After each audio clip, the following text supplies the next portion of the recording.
नमस्कार साथियों, मैं दीपक बिट्टू एक बार फिर आपके सामने हाजिर हूं हमारे YouTube channel Edu Shorts by Bittu पर। आज अपन चर्चा करेंगे एक ऐसे द्वीप के बारे में जो भारत के लिए सिरदर्द बन चुका है। जी हाँ, उस द्वीप का नाम है कोको द्वीप।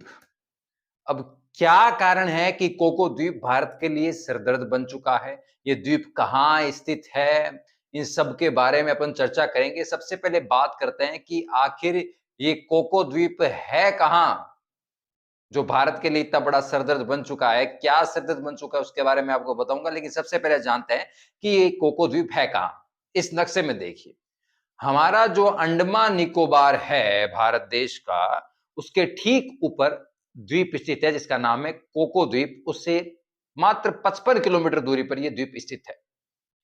ये कोको द्वीप है किस देश के कब्जे में? तो ये कोको द्वीप है म्यांमार के कब्जे में, या फिर बर्मा जिसका दूसरा नाम है, म्यांमार नाम है, उस देश के कब्जे में है कोको द्वीप।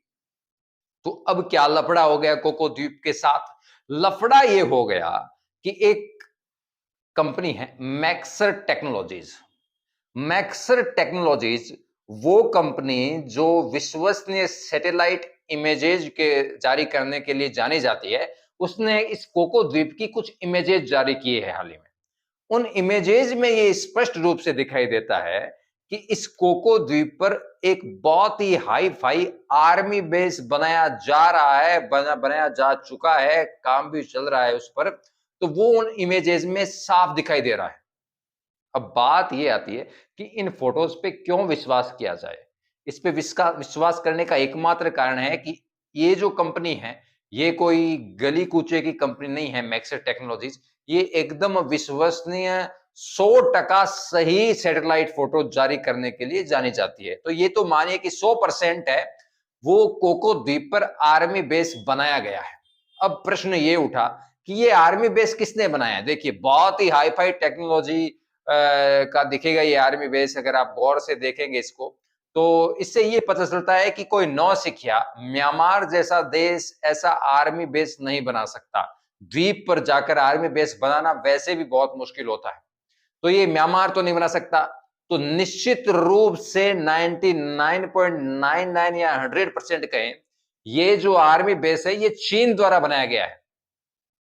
अब भारत को जब पता लगा तो उसने म्यांमार से पूछा, अंतर्राष्ट्रीय मीडिया ने म्यांमार से पूछा कि भैया क्या पंगा है? तो म्यांमार ने स्पष्ट शब्दों में मना किया। उसने कहा कि हम यार पागल थोड़ी हैं जो किसी दूसरे देश को अपने देश में आके आर्मी बेस बना देंगे। ये हमारे ही सैनिक है और हमारा ही आर्मी बेस है। देखिए, जब कोई दुश्मन ये कह दे कि हाँ मैं तुम्हारा दुश्मन हूं, तो बड़ी आसानी रहती है, इतना डर नहीं रहता है, क्योंकि हम मान के चलते हैं कि ये हमारा दुश्मन है। लेकिन जब दुश्मन आपका दुश्मन होने से मना कर दे, तो वो ज्यादा भयंकर होता है। यही अब हो रहा है। म्यांमार ने सीधा मना कर दिया कि ये चाइना का बेस नहीं है, ये तो हमारा बेस है। लेकिन सबको पता है कि ये इतना हाई फाई म्यांमार खुद जाके किसी द्वीप पर बेस क्रिएट कर ही नहीं सकता आर्मी का। चलिए, अब बात करते हैं कि आखिर चीन को यहाँ पे कोको द्वीप की आवश्यकता क्यों पड़ी? यहाँ पे चीन क्यों अपनी जो है ये सारा सिस्टम सेट कर रहा है? उसके लिए सबसे पहले बिंदु पे बात करें तो वो ये है मलक्का स्ट्रेट। मलक्का स्ट्रेट क्या है? देखिए, इस नक्शे में आप देखिए, मलक्का स्ट्रेट इंडोनेशिया और मलेशिया के बीच का ये जो रास्ता आप देख रहे हैं, ये मलक्का स्ट्रेट है। मलक्का स्ट्रेट विश्व का सबसे ज्यादा महत्वपूर्ण अंतरराष्ट्रीय जल मार्ग है। आप ये मान लीजिए कि कम से कम 70% अंतरराष्ट्रीय जल मार्ग जो है, व्यापार जो है, वो यहां से होता है हमारे एशिया का। क्यों? क्योंकि हिंद महासागर से, यूरोप से, या आप जो सऊदी अरब खाड़ी देश है, इनसे कोई भी सामान एक्सपोर्ट या इंपोर्ट करते हैं, तो चाइना को और जो हमारा जो दक्षिण पूर्व एशिया है भारत से, उसको उसके पास एक ही ऑप्शन बचता है आने जाने का, वो है मलक्का स्ट्रेट। हिंद महासागर से अगर आप प्रशांत महासागर में जाना चाहते हैं, नक्शे पे गौर से देखेंगे तो आपको पता चलेगा कि एकमात्र रास्ता है मलक्का जल स्ट्रेट। ठीक है। अब ये जो मलक्का है, मलक्का स्ट्रेट है, अब इस मलक्का स्ट्रेट में से अगर चीन को आना जाना पड़ता है, तो उसके उसके पास अंडमान निकोबार के पास से गुजरने के अलावा कोई रास्ता नहीं, उसको जख मार के अंडमान निकोबार के पास से तो गुजरना ही पड़ेगा। और आपको पता है, आप जानते हैं कि दुश्मन चाहे आपका कुछ भी बुरा ना करना चाहे, लेकिन आपको उससे उसकी गली से गुजरते हुए डर तो लगेगा ही, भय तो लगेगा ही।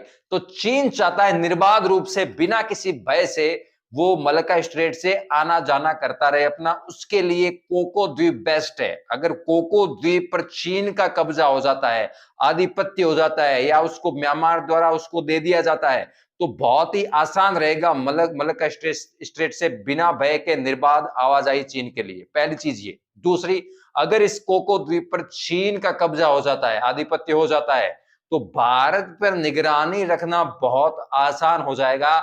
और तीसरा कारण, कोको द्वीप पे अगर चीन का कब्जा हो जाता है, तो खुदा ना खास्ता कोई भी किसी भी प्रकार का युद्ध हो तो बहुत आसानी रहती है यहां से भारत के घेराबंदी करने में चीन को रहेगी। ठीक है, तो ये हर तरफ से देखें तो कोको द्वीप है वो चीन के लिए अत्यंत महत्वपूर्ण जगह है। अब बात करते हैं कि म्यांमार की ऐसी क्या परिस्थिति आन पड़ी है कि चीन के तरफ इतना ज्यादा झुकाव हो रहा है। इसका सबसे पहला कारण है उसका जो तख्ता पलट हुआ था लोकतंत्र का, वहां पे आंग सान सू की जो वहां की पीएम थी, उनको हटाकर सेना अध्यक्ष ने, वहां पे सेना शासन फिलहाल लागू है, तानाशाही लागू है, निरंकुश शासन लागू है। जैसे ही ये शासन लागू होता है, तो देखिए आप एक कुछ भी कहें अमेरिका को, लेकिन अमेरिका की और पश्चिम देशों की एक बात बहुत अच्छी है कि वो हमेशा लोकतंत्र को बढ़ावा देने की के बारे में बात करते हैं। अगर कहीं पे भी तानाशाही है, डिक्टेटरशिप है, निरंकुश शासन है, तो वहां से ये अपने को अलग थलग रखने की कोशिश हमेशा करते हैं। जितने भी यूएसए हैं, यूरोपियन देश है, पश्चिमी देश हैं वो। तो जैसे ही म्यांमार में तख्तापलट हुआ, तो पश्चिमी देशों ने इस पर खूब पाबंदियां लगा दी म्यांमार पर। तो जब इस पर पाबंदियां लगा दी, तो हारे का सारा चीन। चीन जो है उसने म्यांमार को कह दिया कि तुम चिंता मत करो, तुम्हें जो चीज चाहिए वो मैं दूंगा। तो म्यांमार का चीन सबसे बड़ा सप्लायर बन गया। हथियार जितने भी, डिफेंस सिस्टम जितने भी म्यांमार को मिलते हैं वो सब चीन से मिलते हैं। ठीक है, तो ये एक बहुत बड़ा कारण है। और चीन म्यांमार की बात नहीं है, जितने भी साउथ ईस्ट जो दक्षिणी पूर्वी एशिया देश है, काफी ऐसे देश है जहां पे तानाशाही है, जहां पे निरंकुश शासन है, वियतनाम है, थाईलैंड है, और लाओस है, कंबोडिया है। इन सारे देशों में भी कहीं ना कहीं तानाशाही सैनिक शासन, निरंकुश शासन उपस्थित है। तो इन सभी देशों पर यूएसए का प्रतिबंध है, और ये सभी है वो चीन के पक्के दोस्त हैं। और कितने भावनात्मक रूप से ये चीन से जुड़े हैं और क्या-क्या मजबूरियां इनकी है, ये कंबोडिया के 2021 में कंबोडिया के प्रधानमंत्री द्वारा दिए गए स्टेटमेंट से पता चलता है। कंबोडिया के प्रधानमंत्री ने 2021 में एक स्टेटमेंट दिया, उन्होंने कहा कि हम चीन पे भरोसा ना करें तो आखिर किस दुनिया में किस पर करें? हम हमारा झुकाव चीन की तरफ ना हो तो फिर किसकी तरफ होगा? और हम अगर चीन से कुछ नहीं मांगेंगे तो किससे मांगेंगे? तो ये जो स्टेटमेंट था, ये बताता है कि जितने भी तानाशाही निरंकुश शासन वाले देश हैं, उन देशों का चीन की तरफ झुकाव क्यों हो रहा है?